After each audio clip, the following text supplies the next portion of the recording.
convidar você a abrir a tua Bíblia no livro do profeta Malaquias, capítulo 4, verso 5. O último livro do Velho Testamento, vai ficar mais fácil.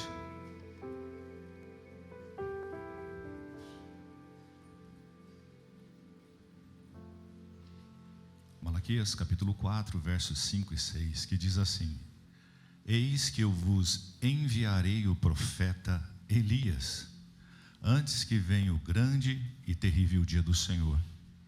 Ele converterá o coração dos pais aos filhos, e o coração dos filhos aos seus pais, para que eu não venha e fira a terra como maldição. Ponto. Queridos, aqui nós estamos lendo o profeta Malaquias, e o nome do profeta Malaquias, o significado do profeta Malaquias significa meu mensageiros. Esse é o nome do significado, o significado do nome de Malaquias. E Malaquias, queridos, foi o último profeta a registrar mensagens por escrito. E é interessante que ele não escreveu nada sobre ele, tem nada registrado sobre a vida dele. Mas a palavra profética, ela tem que fazer três coisas. Preste bastante atenção nisso, como um ensino para a tua vida. Uma palavra profética, ela tem que exortar, consolar e edificar. Se a profecia que vier sempre para você for sempre de exortação, tem alguma coisa errada com o profeta ou com a profecia. Se a palavra profética for só de edificação, tem alguma coisa errada. Ou só de consolo, tem alguma coisa errada. A palavra profética, ela sempre tem que fazer essas três coisas: exortar, consolar e edificar. E Malaquias, o livro de Malaquias é um exemplo perfeito disso. O livro de Malaquias é um livro muito rápido, que eu incentivo você a ler em casa, porque eles são só quatro capítulos, e você vai ver ali que Malaquias, ele começa, a hora que você terminar de ler, você vai entender que ele exortou, ele consolou e ele edificou. E se você pega ali os profetas, os livros proféticos, você vai ver que os profetas, eles sempre fazem isso, queridos. A palavra profética sempre faz isso: exorta, consola e edifica. Então, se alguém chegar para você e começar a entregar a palavra que você é meu e o boi no lambe todas as vezes, tome um pouquinho de cuidado, porque uma palavra profética, ela tem que puxar a nossa orelha, nos trazer para o prumo daquilo que Deus tem para nós, e depois mostrar um caminho de edificação. Pegou, igreja? Amém. Muito bem, queridos. E o profeta Malaquias, ele traz um confronto para o povo e para o sacerdote. E o mais interessante também, que é o seguinte, que nós, como bom crente que nós somos, nós sempre achamos que a palavra é para os outros e nunca para nós. Nós sempre achamos que é para os de fora e nunca para os de dentro da igreja. Amados, queridos e abençoados e povo bonito da IPR, a palavra que está aqui é para quem está aqui. Entenderam isso? Não é para os de fora, é para os de dentro. A Bíblia, a lei foi escrita para o povo de Deus, não para os que estão fora. Então o puxão de orelha é para nós, o consolo é para nós, a edificação é para nós. E aqui, queridos, ele traz um confronto ao povo e ao sacerdote. Olha só o que Malaquias faz. Ele dá um puxão de orelha no povo e ao sacerdote. Sabe por quê, queridos? Porque, primeiro, eles duvidaram do amor de Deus. Se você for ler depois em Malaquias, e novamente eu incentivo você a ler Malaquias, ele começa exortando o povo, porque o povo duvidou do amor de Deus. Segundo, eles envergonhavam o nome de Deus. Terceiro, eles profanavam o nome de Deus. Quarto, eles questionavam a justiça de Deus. Quinto, eles roubavam a Deus, ou a casa de Deus. Melhor, deixando claro para vocês, eles roubavam a casa de Deus. E o último, eles desprezavam o serviço de Deus, ou o serviço a Deus. E aí você vai ver que Malaquias, ele começa a confrontar o povo e o sacerdote nessas questões. E aqui, queridos, quando um profeta chega e começa a exortar o povo, existe um objetivo: trazer o povo naquilo que Deus tem para a vida deles. Profeta é aquele que traz o povo para o prumo, para aquilo que Deus tem, mas mostra um caminho do que está para acontecer. Isso é uma palavra profética e isso é a profecia.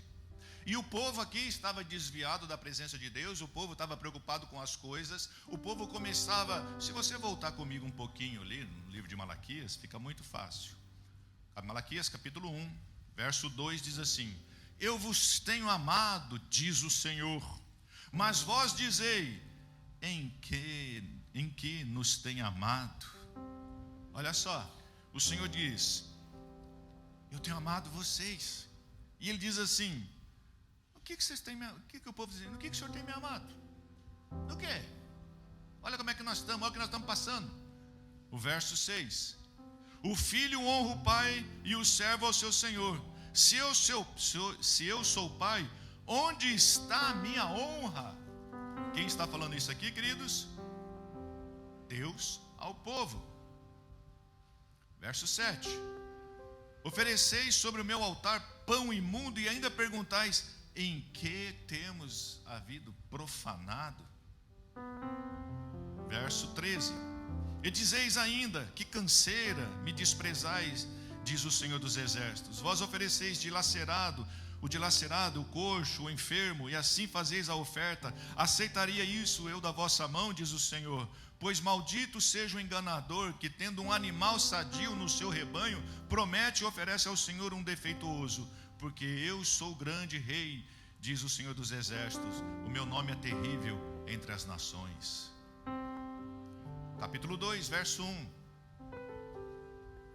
agora, ó sacerdotes, para vós outros este é mandamento: se não ouvides, se não propuserdes no vosso coração dar honra ao meu nome, diz o Senhor dos Exércitos, enviarei sobre vós o que está escrito aí? Maldição. Eu estou lendo Malaquias capítulo 2, verso 2. Se der para colocar, por favor, no telão. Sobre vós a maldição, e amaldiçoarei as vossas bênçãos. Já tenho amaldiçoado, porque vós não propôs isso no vosso, o que, queridos? Coração. Capítulo 3, verso 8. Malaquias, capítulo 3, verso 8. Roubará o homem a Deus? Todavia vocês têm me roubado, e dizei, em que te roubamos? Nos dízimos e nas ofertas. E aí ele diz, com maldição sois amaldiçoados, porque a mim me roubais, vós e a nação toda. Trazei todos os dízimos à casa do tesouro, para que haja mantimento na minha casa, e provai-me nisso, diz o Senhor dos Exércitos, se eu não vos abrir os céus, abrir as janelas dos céus e derramar sobre vós uma bênção sem medida. Aquele que toda vez que tem o dízimo aqui, o pastor diz, Senhor, abre as janelas dos céus e derrama bênção sem medida. Então está na Bíblia o que eu falo aqui, amém, queridos? Aí, nós vamos para o verso 17. Ele diz assim, e eles serão para mim o quê? Tem como colocar na tela? Está com problema? Malaquias, capítulo 3, verso 17. Isso. Eles serão para mim o quê? Um particular tesouro naquele dia que preparei, diz o Senhor dos Exércitos. Poupá-lo-eis como um homem poupa o seu filho que o serve. Então vereis a diferença entre o justo e o perverso, entre o que serve a Deus e o que não serve a Deus. Aí ele chega aqui dizendo, olha, se vocês fizerem isso, mas se vocês fizerem isso, vai acontecer algo sobre a vida de vocês. Aí o capítulo 4, o verso 1 diz assim, pois eis que vem o dia e arde como fornalha. Todos os soberbos, todos os que cometem perversidade serão como restolho. O dia que vem os abrasará, diz o Senhor dos Exércitos, de sorte que não lhes deixará nem raiz nem ramo. Aí ele vem, mas para vós outros que temeis o meu nome, nascerá o sol da justiça, trazendo salvação nas suas asas. Saireis e saltarei como bezerros soltos da estrebaria. pisarei os perversos, porque se farão cinzas debaixo das plantas dos vossos pés, naquele dia que preparei, diz o Senhor dos Exércitos. Lembrai-vos da lei de Moisés, meu servo, o qual lhe escrevi em Horebe, para todo Israel, a saber os estatutos, juízos. Mas a palavra de hoje se concentra nesses 2 versículos, que diz: eis que vos enviarei o profeta Elias, antes que venha o grande e terrível dia do Senhor. E ele converterá o coração dos pais aos filhos e aos seus filhos, para que não venha e fira a terra com maldição. Ponto. Guarde isso no teu coração. Velho Testamento termina com a palavra maldição. Observe. O Velho Testamento termina com a palavra maldição. E aí, queridos, de quem que o profeta aqui está falando? Eis que eu, nos últimos dias, eu vou enviar o profeta Elias, para que ele converta o coração dos pais aos filhos, para que haja essa conversão, para que eu não envie sobre vocês uma maldição. Aqui nós cremos, e acredito que toda a igreja tem orado e crido que nos últimos dias o Senhor derramaria de um poder dele sobre a face da terra, trazendo um avivamento sobre a face da terra. Vamos lá, aqui nós temos Malaquias confrontando o povo. Nós temos Malaquias confrontando o erro do povo, para trazer o povo para a presença de Deus. E aí, quem foi Elias? Elias foi um profeta que aparece no momento na qual o povo estava adorando outros deuses, na qual o povo estava sendo julgado e dominado pelo espírito de Jezabel, ou pela rainha Jezabel, junto com Acabe. Aqueles que sacrificavam a ídolos, aqueles que faziam perversão. O povo tinha saído da presença de Deus. E aí aparece Elias. Chega Elias e confronta esse homem, esse rei, confronta Jezabel, dizendo: ó, vocês estão fazendo as coisas erradas. Ele confronta ao demônio chamado Baal, que era o deus da fertilidade. Aparece Elias do nada e confronta tudo aquilo que estava sendo feito de errado, no poder na qual ele diz assim: não vai chover e não choveu, vai chover e choveu. Ele confronta os profetas de Baal e diz assim: vai cair fogo do céu, e caiu fogo do céu. Matou os profetas de Baal. Um homem que vem e confronta o pecado, confronta o erro, traz o povo novamente para a presença de Deus. Ele confronta tudo aquilo que era de errado. Em outras palavras, ele confronta o pecado do povo de Deus, um povo que tinha saído da presença de Deus. Apesar de conhecer Deus, apesar de ver as maravilhas que Deus fazia, começa a adorar outros deuses. Então, quem que aparece? Elias. Esse é Elias, na qual Malaquias, no Velho Testamento, está dizendo assim: olha, eis que eu enviarei Elias. E aqui, queridos, nós estamos falando sobre o espírito de Elias, aquele que tem o poder de Elias. 1 Reis, capítulo 18, verso 18. Eu vou ler aqui só para vocês verem. Sucedeu que, vendo Acabe a Elias, disse-lhe, 1 Reis 18, 18: és tu o perturbador de Israel?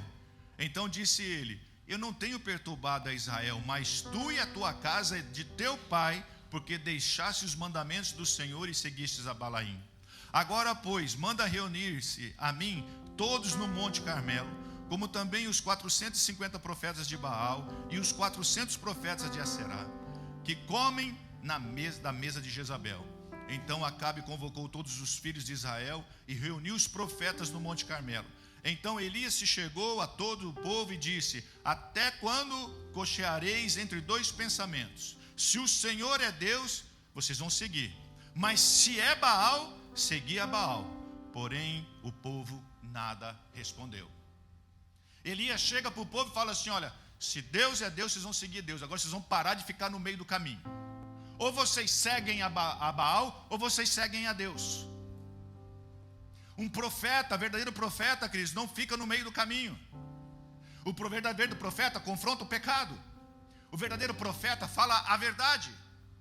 O verdadeiro profeta não passa a mão no povo.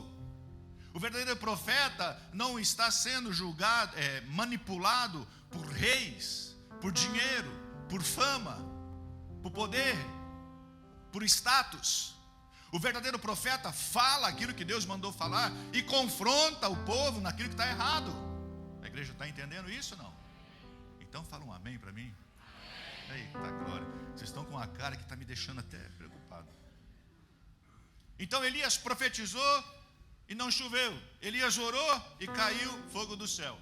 Então vamos lá, termina o Velho Testamento, Malaquias dizendo assim, olha, eis que eu vos enviarei o profeta Elias antes que venha o grande e terrível dia do Senhor. Termina o Velho Testamento, 400 anos de silêncio de Deus, 400 anos sem Deus falar nada, e aí aparece um homem chamado João Batista, que ficava no deserto. E aí aparece esse homem chamado João Batista, Mateus capítulo 3, verso 1. Você que gosta de Bíblia, hoje tem Bíblia. Mateus capítulo 3, verso 1. E naqueles dias apareceu João Batista pregando no deserto da Judéia e dizendo, olha como que aparece João Batista: arrependei-vos, porque é chegado o reino dos céus. Porque este é o anunciado pelo profeta Isaías, que diz, voz do que clama no deserto, preparai o caminho do Senhor, endireitai as suas veredas. E este João tinha suas vestes de pelos de camelo e um cinto de couro em torno dos seus lombos, e alimentava-se de gafanhotos de mel silvestres. Então ia ter com ele em Jerusalém e toda a Judéia e toda a província adjacente ao Jordão. E eram por ele batizados no rio Jordão, confessando os seus. E vendo ele muito dos fariseus, dos saduceus que vinham no seu batismo, dizia, raça de víboras, quem vos ensinou a fugir da ira futura? Produzi, pois, frutos dignos de arrependimento. Não presumais a vós mesmos, dizendo, temos por pai Abraão, porque eu vos digo que mesmo destas pedras, Deus pode suscitar filhos de Abraão. E até agora está posto o machado à raiz das árvores. Toda árvore, pois, que não produz bom fruto, é o quê? E lançada no fogo. Chega João Batista, batizando o povo. Agora interessante é você ver que João batizando o povo tinha que fazer o quê? Confessar os seus pecados e ser batizado. Aí, queridos, ele chega para os fariseus, saduceus, que eram homens que conheciam a lei, que eram homens que discutiam a lei, e chega e fala assim, raças de víboras. Imagina um João Batista aparecendo no nosso meio e confrontando o povo, batizando o povo para arrependimento do pecado, o povo confessando os seus pecados. Chega lá os religiosos da época e ele começa, raça de víboras. Quem são os seis aí, ó? Aparece João Batista numa autoridade e começa a confrontar o povo no pecado do povo. Começa a confrontar aqueles que dizem que sabem, mas não sabem nada. E confessando os pecados, e ele batizando o povo. Olha a diferença, olha o que nós colocamos aqui. Nós temos aqui Malaquias que aparece. Nós temos Elias que vem, confronta o povo por causa do pecado, confronta o rei por causa do pecado, confronta os profetas por causa do pecado. E aí nós temos Malaquias que vem, confronta o povo, confronta os sacerdotes. E aí há um silêncio. E quando termina esse silêncio, quem aparece? João Batista, fazendo o quê? Confrontando o povo no seu erro, confrontando o povo no seu pecado, confrontando os saduceus, fariseus, tudo que termina com eu, que se acha que é eu, mas não é nada. Raça de víboras. Imagina alguém no meio da rua aparecendo e chamando o povo de raça de víboras. O que ia acontecer hoje, queridos? O que aconteceria? Cada um de nós ia pegar o telefone, filmar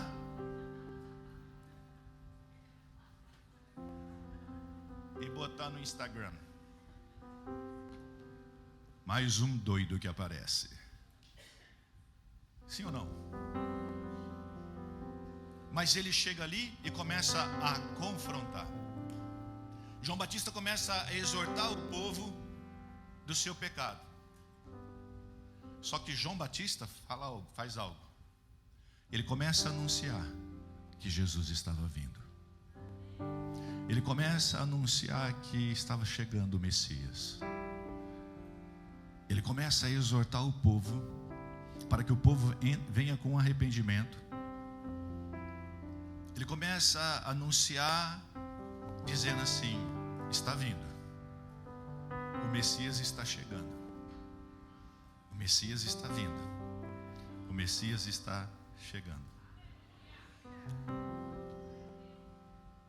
E da mesma maneira como Isaías foi perseguido, Elias foi perseguido, nós temos aqui João Batista sendo perseguido porque confrontou o povo no pecado, porque falou a verdade e porque anunciou que Jesus estava vindo.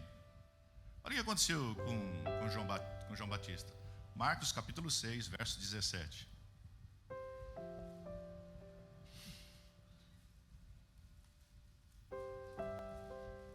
Marcos 6, 17. Porquanto o mesmo Herodes mandara prender a João e encerrá-lo, maniatado no cárcere por causa de Herodias, mulher de Felipe, seu irmão, porquanto tinha casado com ela. Pois João dizia a Herodes: não te é lícito possuir a mulher do teu irmão. E Herodias o espiava e queria matá-lo, mas não podia, porque Herodes temia a João, sabendo que era homem justo e santo, e guardava-o com segurança e fazia muitas coisas, atendendo de boa mente o ouvia. E chegando uma ocasião favorável em que Herodes, no dia dos seus anos, dava uma ceia aos grandes e tributos e príncipes da Galiléia, entrou a filha da mesma Herodias e dançou, e agradou Herodes e aos que estavam com ele à mesa. Disse então o rei à menina: pede-me o que quiseres e eu te darei. Jurou-lhe dizendo: tudo o que me pedires te darei, até metade do meu reino. E saindo ela perguntou à sua mãe: que pedirei? E ela disse: a cabeça de João Batista. Entrando logo apressadamente, pediu ao rei, dizendo: quero que imediatamente me des num prato a cabeça de João Batista. O rei entristeceu-se muito, todavia, por causa do juramento e dos que estavam com ele à mesa, não lhe quis negar. Enviando logo o rei ao executor, mandou que lhe trouxessem ali a cabeça de João, e ele foi, degolou na prisão, e trouxe na cabeça num prato, e deu à menina, e a menina deu à sua mãe. Ele confrontou o pecado, e por isso teve sua cabeça cortada. Eu tenho uma pergunta para fazer para mim e para você hoje. Se nós tivermos a espada no pescoço, vamos negar a Cristo? Ou vamos ficar calados? Vamos negar a Cristo ficando calado e não confrontando? Ou vamos ter a nossa cabeça cortada, mas vamos para o céu? O que faríamos nós numa situação dessa? É necessário nesses últimos tempos que Deus venha levantar profetas. Profetas que não tenham medo de falar a verdade. Profetas que não se vendam, profetas que não se vendam por status, profetas que não se vendam por aplausos, profetas que não se vendam, queridos, por manipulação, profetas que não se vendam para ter seguidores, mas profetas que têm que se levantar nesses dias são homens e mulheres que falam a verdade, homens e mulheres que digam a verdade, porque o nosso Deus é santo, então é necessário que nós venhamos a ser santos. Malaquias 4:5 diz assim: eis que vos enviarei o profeta Elias antes que venha o grande e terrível dia do Senhor, e ele converterá o coração dos pais aos filhos, o coração dos filhos aos seus pais, para que eu não venha e fira a terra com maldição. Pastor, onde você quer chegar com essa palavra? Eu quero chegar nessa palavra que eu creio que nós estamos vivendo nesses dias, para que esse poder de Elias venha a ser derramado, e vai ser derramado em nome de Jesus sobre a igreja, porque nós cremos que estamos chegando nos últimos dias para a vinda do Senhor Jesus. Mas para a vinda do Senhor Jesus é necessário que Elias e João Batista sejam levantados nesse momento para preparar a vinda do Senhor Jesus. E nós cremos que nesses últimos dias, queridos, um grande avivamento vai acontecer na face da terra. E avivamento, queridos, não é nós chegarmos aqui, fazermos aviãozinho, fazermos reteté e dançarmos e gritarmos. Avivamento significa arrependimento. É pessoas chegando, batendo na porta da igreja e falando assim: eu quero esse Deus que vocês têm, eu quero esse Jesus que vocês têm. Eu me arrependo dos meus pecados, eu confesso diante de Jesus os meus pecados, eu me arrependo e eu quero. Avivamento, queridos, é ver a igreja cheia, mas não é uma igreja inchada, mas uma igreja cheia de pessoas que estão arrependidas dos seus pecados. Nós cremos que nesses últimos dias, o Espírito de Elias vai ser derramado sobre a igreja, queridos, que são homens e mulheres que não têm medo de falar a verdade, de pregar o Evangelho, queridos, de desafiar os profetas de Baal, mas serão homens e mulheres que quando levantarem a mão, preste atenção nisso, o fogo vai descer do céu, a chuva vai vir assim também. Quando declarar que não haverá chuva, não haverá chuva, mas quando levantar a mão, queridos, o poder vai ser derramado de uma maneira sobrenatural no lugar onde ele está. E eu creio em nome de Jesus que está chegando esses dias, porque a vinda do nosso Senhor Jesus está muito próxima, e é necessário que nesses dias, queridos, esse espírito do poder de Elias venha ser derramado sobre a igreja.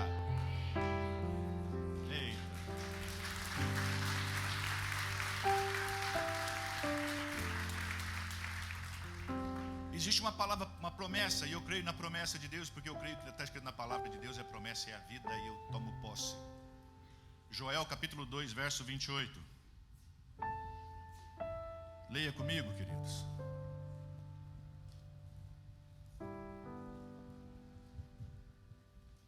Joel 2, 28.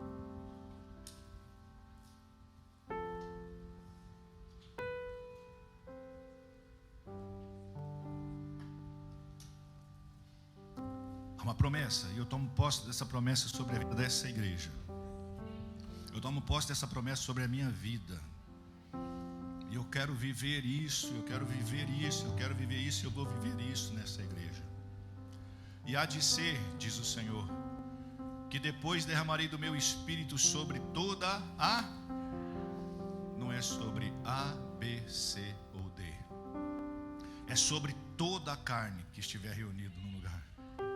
E vossos filhos e vossas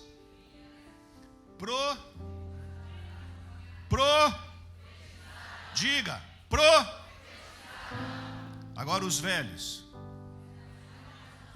terão, faz tempo que eu não sonho, e os vossos jovens terão, tenho tido visão, eu tenho tido muita visão, eita glória. Faz tempo que eu não sonho. Os velhos estão tendo sonho aí, mas são sonhos proféticos que Deus tem dado. Oh, rabalabacheia. E eu tenho tido tanta visão, gente. Oh, meu Deus. E eu tenho visão com os olhos abertos. Porque o mover de Deus está tremendo. Mas assim diz a palavra: há de ser depois que derramarei do meu espírito sobre toda a carne. Vossos filhos e vossas filhas profetizarão, os vossos velhos terão sonhos, e os vossos jovens terão visões. Os velhos terão sonhos, queridos, sabe por quê? Daquilo que eles oraram, daquilo que eles sonharam, eles vão ver que estará acontecendo, amados. Nós reunimos uma vez com os pastores antigos dessa região, e nós agradecemos a ele, porque ele falou assim: ó, nós somos frutos das orações de vocês nesse lugar. Não se ache como é que fala lá em Minas Gerais, o último biscoito como é que é? O último biscoito da bolacha, não, como é que é? O último biscoito última bolacha vocês falam demais. O último, vai lá, Roberto, não disse aí, você entende. Você já mudou. Coca-Cola, Roberto. A última bolacha do pacote. Aí.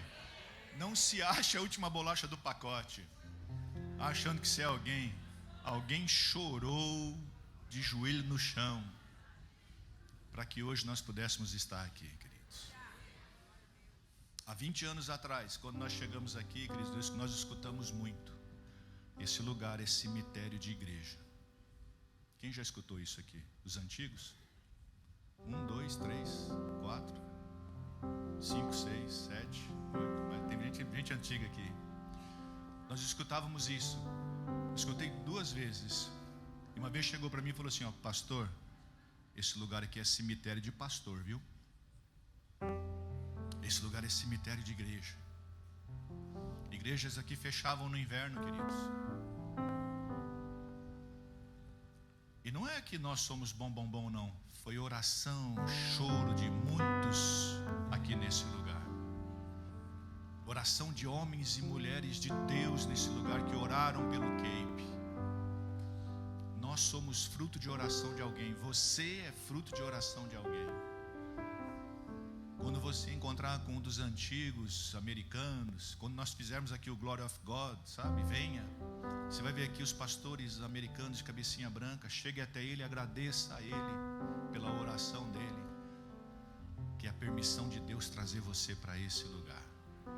Mas aí continua no verso 29. Cadê os sonhadores?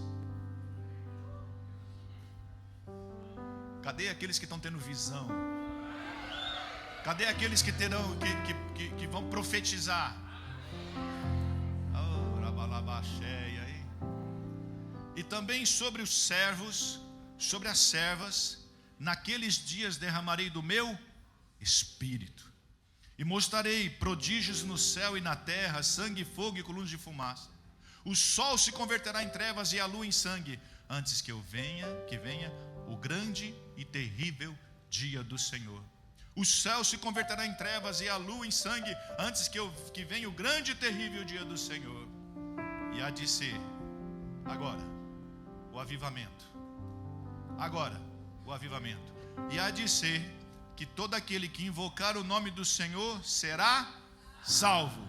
No Monte Sião, em Jerusalém, haverá livramento, assim como disse o Senhor, e entre os sobreviventes naqueles que o Senhor chamar. Nós cremos que Deus está para derramar um avivamento tão grande, queridos, num boom de conversão. Mas para que isso aconteça, queridos, é necessário que aqueles que receberam essa unção não tenham medo e comecem a profetizar, comecem a pregar, comecem a declarar, comecem a ter visão, comecem a ter sonhos de Deus, sonhos de Deus. Peça para Deus, fala assim: Deus, eu quero ter visão daquilo que o Senhor tem para acontecer nesses últimos dias. Senhor, me dá sonhos, Pai, me dá sonhos os sonhos que vêm do teu coração. Senhor, eu quero profetizar, porque os vossos filhos e vossas filhas profetizarão. E eu quero declarar isso acontecendo nessa igreja, queridos, que o mover profético do Senhor estará acontecendo de uma maneira sobrenatural sobre a sua vida, sobre a igreja, queridos, para que esse boom de avivamento venha acontecer de uma maneira sobrenatural aqui, queridos. Meu Deus, alguém fala amém para mim?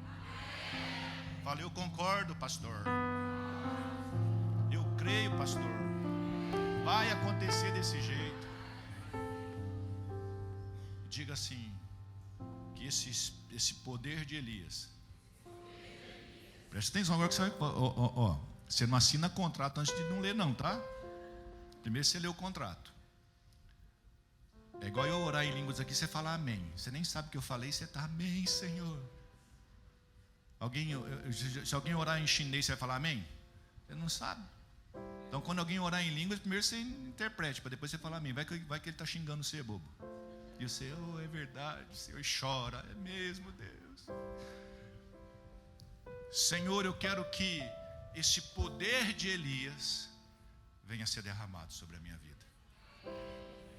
Vamos? Amém. Você assinou o contrato agora? Então diga assim: Senhor, eu quero que esse poder de Elias, esse poder que estava sobre Elias, venha estar sobre a minha vida. E a espada no pescoço? E agora? e a espada no pescoço. Vamos nos calar ou vamos prosseguir?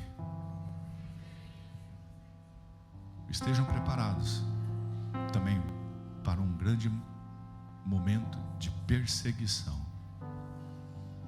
Mas para nós não importa. Para nós o que importa, queridos, é vermos vidas sendo salvas.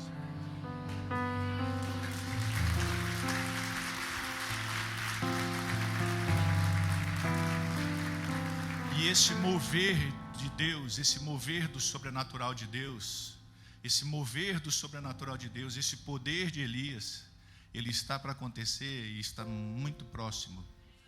Queridos, um tempo de avivamento. Um tempo de avivamento. É um tempo de arrependimento, de vidas chegando diante do Senhor. Para isso, queridos, eles vão chegar até vocês e falam assim: me leva até Jesus. Me fala de Jesus. As pessoas vão chegar, vão ver você na rua e vão falar assim: fala de Jesus para mim. Eu quero o que você tem. Eu preciso o que você tem. E o que você tem não é dinheiro, não é beleza, não é roupa bonita, não é bens materiais, não é isso. As pessoas não querem isso. O que elas vão querer, queridos, é o que você tem dentro de você, que é o Espírito Santo de Deus. E esse boom de avivamento, queridos, está próximo para acontecer. Mas é necessário que homens e mulheres se coloquem em posicionamento e dizem assim: Senhor, eu quero que esse espírito de Elias, esse poder esteja sobre mim, para que eu possa ser usado de uma maneira sobrenatural, para que você venha profetizar, para que você venha ter visão, para que você venha ter sonhos. Agora, a profecia não é para entregar carro novo, casa nova, green card, não é isso. A profecia, queridos, dos que vão profetizar, é para dizer a verdade, é para confrontar o erro, mas é para mostrar um caminho, dizendo: olha só, arrepende-se, como João Batista falava, arrepende-se, batize, porque o teu destino vai ser o céu. O seu destino será a vida eterna. E eu quero desafiar você nessa manhã a ser uma daqueles que, quando chegar no céu, vai ter uma lista enorme lá assim: olha, de tantas pessoas que você ganhou. Não foi o tanto de dólar que você ajuntou aqui, não foi o tanto de coisas materiais que você conquistou aqui, mas quando você chegar lá e São Pedro vai abrir São Pedro é que abre as portas do céu, não é verdade? Tem a chave lá, São Pedro. São Pedro barbudo, cabeludo, barbudo. E se ele for careca? Eita. Mas São Pedro está com a chave lá, vai abrir a porta e fala: Roberto, tá feio pro teu lado, mas tá bom, conseguiu a salvação, vai. Aí chega ali, rapaz. Vamos ver alguém aqui ganhador de alma aqui. Cadê um ganhador de alma aqui? Atleticano não, atleticano para entrar no céu tá meio complicado. Cruzeirense então. Corintiano é o último, né? Chega lá e fala assim: Pedrão abre a lista e vê lá: rapaz, olha o tanto de gente que você ganhou. Aí abre a porta do céu, né?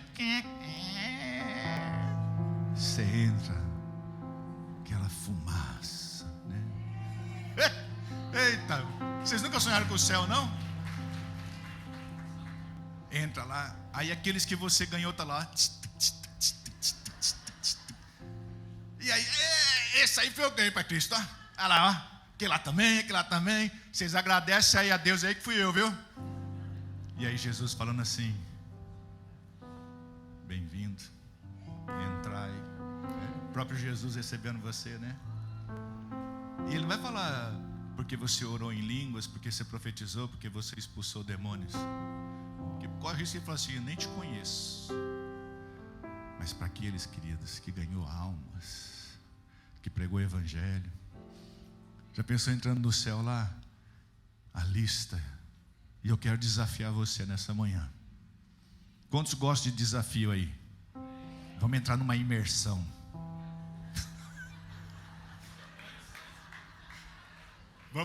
Vamos entrar numa imersão para ganhar vidas? Quantos topam isso? Como é que é? Cadê o Armandinho? Foguete não dá ré.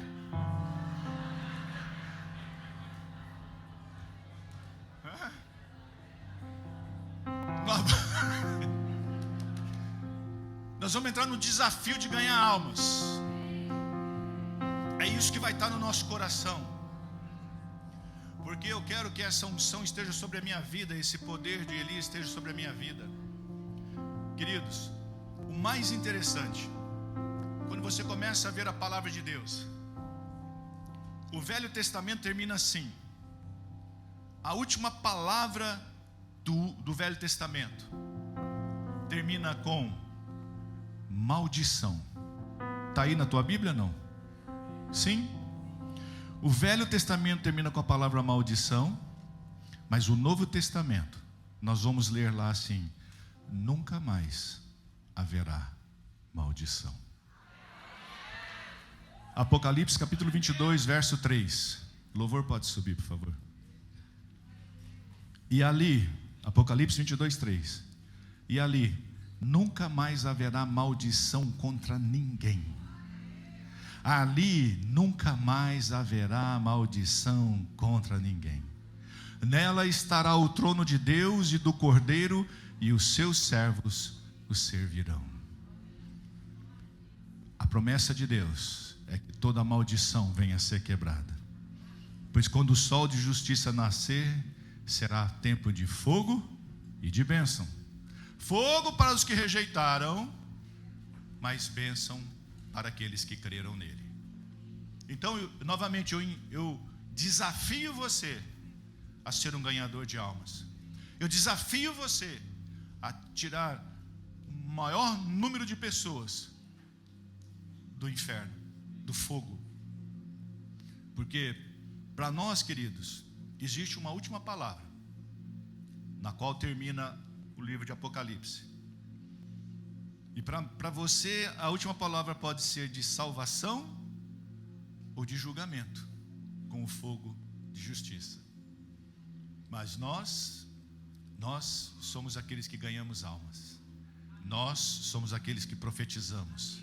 Nós é o que vamos viver do espírito de Elias nesses últimos dias, como os ganhadores de alma, daqueles que profetizam, daqueles que têm sonho, daqueles que têm visão e daqueles que vão pregar o evangelho, porque um avivamento está vindo. Para quê? Porque o Senhor Jesus está voltando. Você crê nisso? Você pode aplaudir o Senhor Jesus?